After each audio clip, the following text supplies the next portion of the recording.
他们有没有在里面可以发现那些东西，把它做个连结呢？为什么角色在那种情境会怎么做？那你把自己认为说我这样我要怎么做？那你了解这个角色他的那个 quality， 他的那个品质，他的情绪以及他的行为，你会不会去想到这些东西呢？好了，我们当看到这些东西以后，我们再来想一想，这个为主先可以口齿。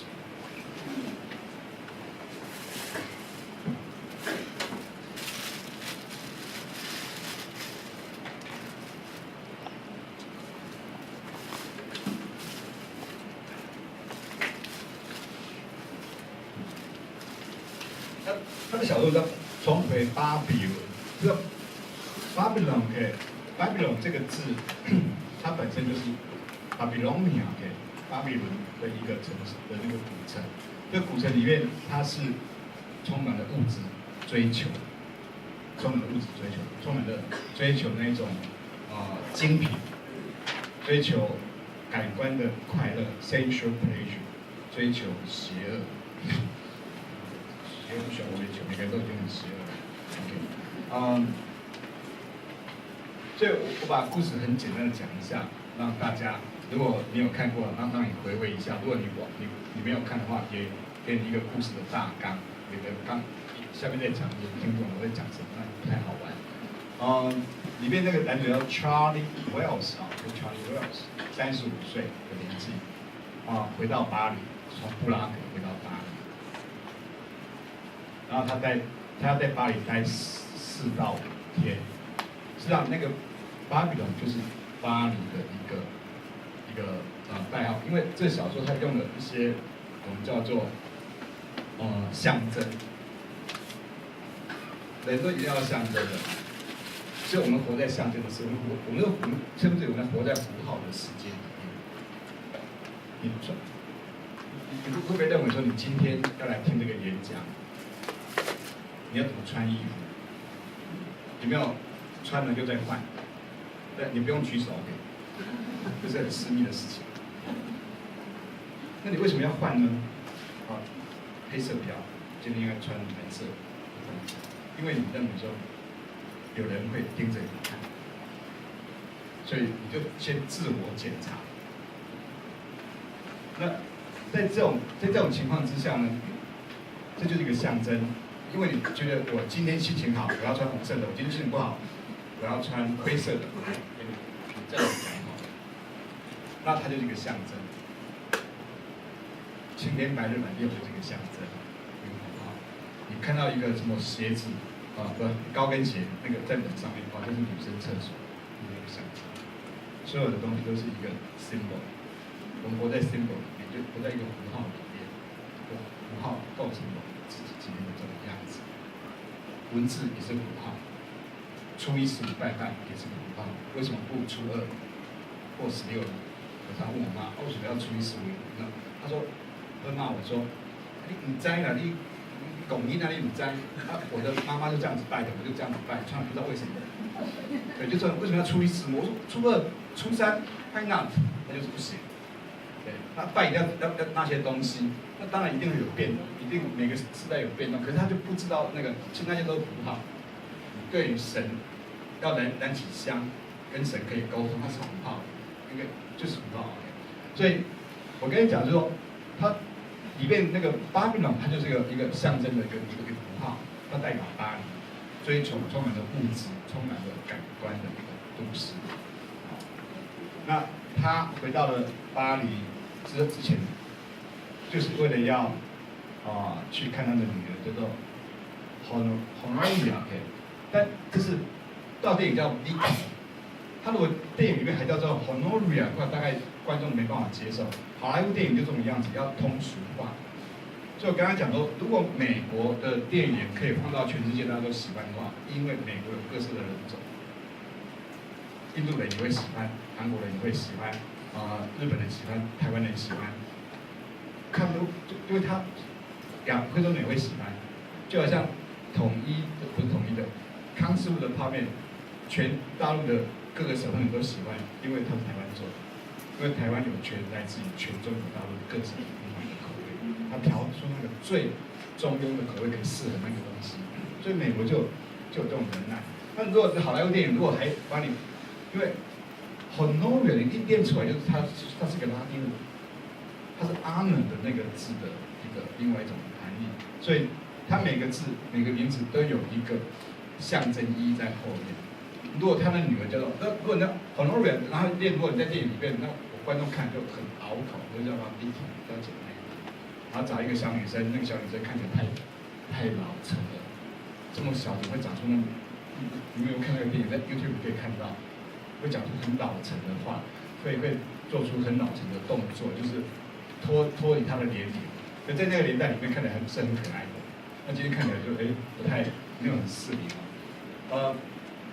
那这个女儿呢，有这种honor，如果她带有一种荣耀或荣誉的观念的话，他认为这个女儿她应该要带走的话，他就维护她的，因为她酗酒，他害他的太太得到肺癌，就肺炎，就 pneumonia 就是肺炎，然后过世了。所以他的那个 sister-in-law 就是他的那个叫做我太太的姐姐，叫什么？大姨子，对。那他的大姨子是怎么样呢？就是不谅解他。那他如果能够把那个女儿带回家的话，表示说原谅你了。可是在小说里面，最后是没有交代，可是电影里面就让他带回去了。你看电影看就让他带回去了。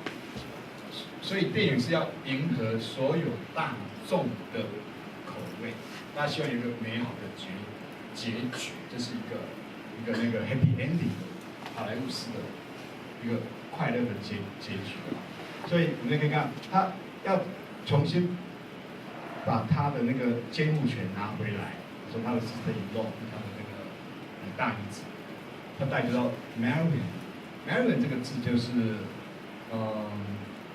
Sea of Star， 星海的意思那也许星星或星海的话，大概有人说有指示的方向吧。那 Charlie lost the custody of his daughter after the death of his wife， 你知道他失去女儿的监护权，因为他喝酒，然后他太太过世，然后就这种样子然后 Charlie 他同意 Marion 他的那个法律上的那个监护权，所以他去戒酒了 ，in a sanitarium， 因为他有酗酒的问题。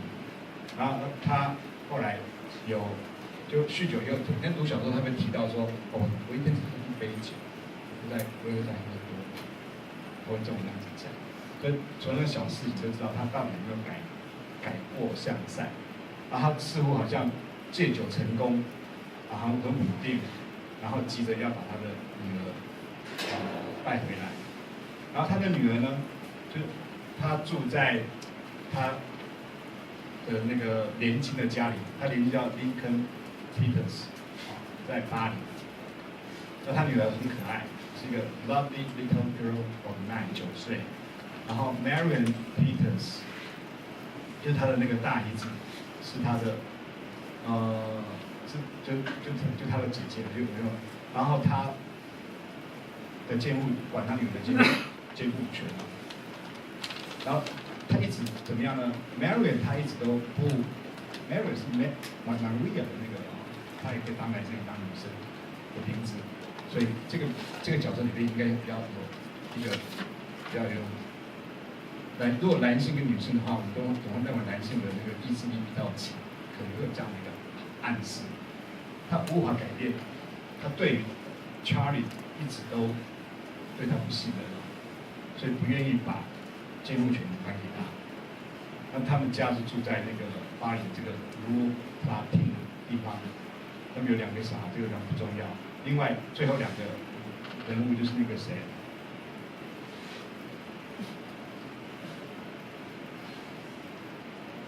就是那个 Rowan 跟那个 Duncan， 这2个女生是他以前还在巴黎的时候，他有钱的时候，在最兴盛的时候，当他的整个一生中的最黑day就是他最最兴盛的日子的时候，他本身呢，跟他们两个就是常常可以说鬼混，就喝酒啦、玩耍、在玩乐的。那一天他回到巴黎的时候，他有交代那个酒保，他回到那个地方去，然后交代酒保说这个纸条我要住在谁家里去。结果他在那一天的时候，这2个损友是女生啊来找他，所以呢他的那个大姨子就不愿意把小孩交给他，那么说他大概那个劣根性没有改，可是，在电影里面是完美的结局，就让他带回去了。另外还有一个比较有名的Alex， 就是那个在酒吧里面的服务生，还有个 Paul 是他们的酒吧的领班，还是这样。然后一个场景就是 Rich Bar 啊，丽晶是不是？也励志的丽晶饭店。所以你看他有钱的时候是这样子过日子的。所以可能让我们看到这种故事的最主要的一些可能性是 ，Charlie 是一个有一个 simple past 罪恶的过去，酗酒，然后害死了他的，也不是害死，就吵架，然后帮他开门，然后太太在身边就走了，然后他似乎好像是要会忏悔，但是他的态度又很害羞，然后就是就不太有说服力啊，就会长有说服力啊。因为他的态度害羞，可是又极有说服力，说我已经改过向善了。然后Charlie 他到了巴黎，目的是要就把他女儿给带回去，他希望他能够跟他女儿好好的过日子。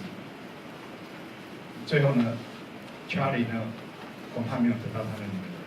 故事就突然间就结束了，充满了一个失望，然后也是我刚刚讲的，在1920年代里面的那种存在主义的那种。所以我们看这个故事的话，这个故事本身它的历史的背景是什么？然后这个背景呢，跟作者本身的生活有没有搭配？然后从那个题目本身跟所有的那个场景的背景、故事的背景有没有互相的相关呢？所以可见我刚刚讲过，它等于是说经济大衰退完之后，他很潦倒，然后他也没讲过他做什么生意，可是他就是回到那个巴黎，目的就是把你给接走，就这样子而已。最后他没有成功。那我们也不知道，我们读者读完就不知道为什么这样子。可是读完以后，你有这种感觉，就台湾会到这样很稀迷，你知道稀迷吗？以前有首台语歌就说，我只好抽着烟一支接一支，不知道就是那种什么那个，但是那种歌让我觉得很稀迷，就不要就是我几乎点结婚一支搁一支。然后他的女朋友回不来了，我忘记那首歌叫什么名字，可是我们就听到那歌就很疲靡，就心里就有点惆怅。你故事读完就那种感觉就出来了，因为他抱着一种带着一种决心，说我把自己的酒给戒了，然后他应该会把女儿给我带回去，给他做饭，然后他可以对着他不开门，给他太太进门，然后太太得到了。会也走了1-2个小时路离开，那他在忏悔等等的，那这样的一种场景里面，整个那种过程，在大萧条，每个人都一无所有的，你所有的财产都突然一夕之间嘣就没有了。那这种情况，如果台湾，我猜想，如果万一台湾有一天你的股票然后崩盘没有了，我想这里面做人大概又多1倍出来，没必要去。对，但我不是说你们有这种情况，因为你们是为了要追求一个平静的死后而来这边，那就会有一个故事的一个背景嘛 ，How does the setting parallel？ 然后跟这些角色的生活，那这样的一个萧条过后的一种经济很萧条，活着无望的那些角色，本来每天夜夜笙歌，他现在有没有钱去夜夜笙歌？然后整个那个他在一开始写的那个巴黎的街道里面，就看起来就是很灰暗，然后进入那个酒吧也没什么客人，然后也没有乐队了，不像他以前那种样子。那这种感觉会怎么样？好来，然后结果，比如整个故事的结果里面，会不会让跟故事里面会不会有什么冲突呢？就跟我们生命有没有冲突？那你相信那个男主角，他会不会克服他的酒癖，他的那个饮酒那个？然后那个 Honoria， 他是跟谁居住会比较好？跟爸爸走呢，还是留在原来他的那个阿姨家呢？对不对？那如果他的太太还活着的时候，希望他带回去吗？如果这回到我们自己生活的场景里面，我们就会做这些考量。那我们就借由故事这些角色来考量，有一天我们有这种情况下，我们会怎么去做，怎么去分析？那故事可以提供这样的一种跟我们自己实际的生活里面做某种的对话。然后如果有那种监护权的问题，我们要怎么去处理？我想很多人就是因为监护权弄不平，然后一对夫妻就一直撑下去，对不对？这个都是很现实的问题。然后如果后置，特别后知后觉，常常我们有后知后觉说早知道那时候不要这样就好。可是这种后知后觉有用吗？那我们怎么面对后知后觉呢？那我们刚刚看到那个在里面一开始的 setting， 我们的 setting 用叫 setting， 就是场景，任何的故事有场景，电影有场景。那巴黎的1920年代末的场景，然后在那里的美国人，他们是旅外的，我们叫旅外，旅外就是旅者，在巴黎落脚的美国人。那今天我们会不会想到说，在海外落脚的台湾人？对不对？我们常常讲说第一代的，我台湾很多人都喜欢移民到美国、加拿大，可是很多人老了都回来了。我说你为什么要回来？我朋友就回来，我说我死在我可以，我跟我讲同样的母语的地方，听得很亲切。他会跟我这样子讲，但我想你也看到很多，那更好玩哦，回来都是男生。男性的，我想如果有朋友在国外的话，或在海外居住的话，就先生都比较喜欢回来，太太都不喜欢回来。不晓得为什么，可能女性在原来的生长土地里面有不愉快的经验，就是说，在这边可能婆婆很凶啊，或者怎么样，因为在这个地方好像，以前我爸爸在吃饭的时候，我永远记得那一幕，他吃完饭，碗泡完，然后就把碗拿给我妈就把它盛。这种事情在我们这边是不可能发生的，对不对？如果你完了，拿给他，打下去，开玩笑，对，不太可能。但大概只有先会帮太太盛饭，整个时代的背景都改过来。然后励志饭店，对不对？丽晶饭店嘛，就可以丽晶。然后它的酒吧的场景，酒吧因为跟酒有关系的。How long must one pay for past mistakes？ 我会考虑到说，一个人他犯了过错，过去犯了过错，我们要用多长的时间，你去付出那个过错，你就去做某种的赎罪。那谁可以决定你得到的解脱，得到的救赎？你犯了一个过错，这个谁去？是上帝吗？可是那时候上帝可能不是上帝。上帝说我原谅你，你也不会相信上帝原谅你。一定要你对那个人犯的过错，那个人嘴巴讲说我原谅你的，才会这样，才愿意那个。另外一个问题是说，我们常常，我不晓得各位有没有这种经验，有没有回到你的母校，回到你的国小或国中或高中，或你小时候成长的地方，或许是说，你去世界，你去旅行，在那个地方待了1个月或2个月，那有一天，你很想回去看一下，有没有回到你的国小的那个教室的座位坐下来，然后你想到哦，我小时候坐这个位置，然后在上面教书，有没有这种经验过？应该有。同学会的话就喜欢回到那个，那为什么要做这种事情？我们当然要怀旧啊 ，nostalgia。就那种怀旧的话，但不只是我们有五官，不只是说你回到那个场景。